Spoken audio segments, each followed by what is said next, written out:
Pour être tout à fait honnête, moi j'étais vraiment partie pour faire un single au départ et on a eu un espèce d'engouement autour de ce premier titre qui était pour moi voilà, authentique dans le sens où il n'y a pas de basse, c'est très pauvre en termes de rythmique si on peut dire ça.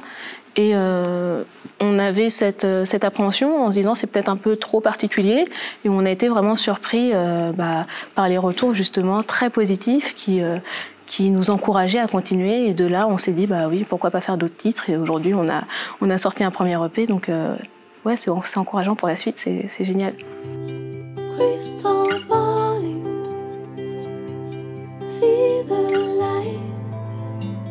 Pour le premier confinement, j'ai mis en place des petites live sessions.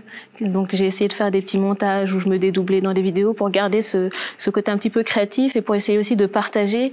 Parce que je pense qu'en tant qu'artiste, ce qu'on peut faire, c'est apporter aussi un peu de divertissement, un peu de musique, un peu de joie, un peu de gaieté. Donc j'ai vraiment essayé de maintenir cette activité. Toutes les semaines, j'ai essayé vraiment de maintenir ce contact avec les personnes qui me soutiennent. On fait plus trop de concerts, mais on a réussi à maintenir ce côté où on avance quand même dans nos projets. On n'est pas les plus touchés, donc on peut pas vraiment se plaindre de cette situation, quoi.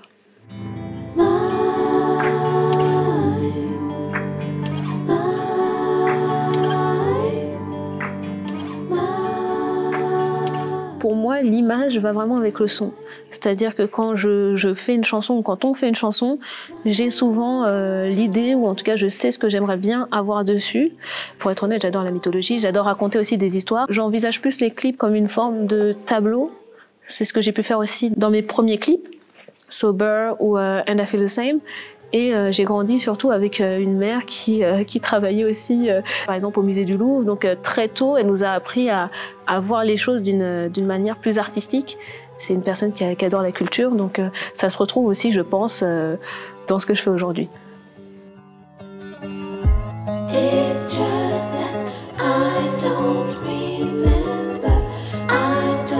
Le clip qu'on est en train de tourner aujourd'hui, il tourne autour de l'univers de la danse et on voulait aussi avoir une esthétique qui soit à la hauteur du lieu, que ce soit dans les costumes, les déplacements ou même l'équipe aussi. On a la chance de tourner avec Rémi Verdel et Scott Arous, qui a d'ailleurs été les réalisateurs de mon premier clip, Black Garden. Donc on a vraiment une connexion artistique qui est évidente.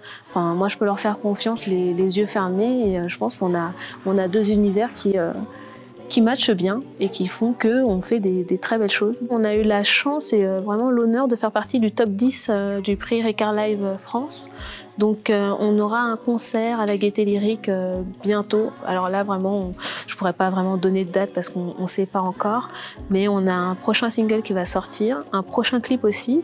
Donc on espère que 2021 sera aussi clément avec nous que 2020. Enfin, sans bien sûr le confinement et les conditions sanitaires désastreuses qu'on a aujourd'hui, mais j'espère que en tout cas les gens apprécieront autant ce nouveau clip que Black Garden et on espère en tout cas qu'on va aller plus loin aussi en 2021.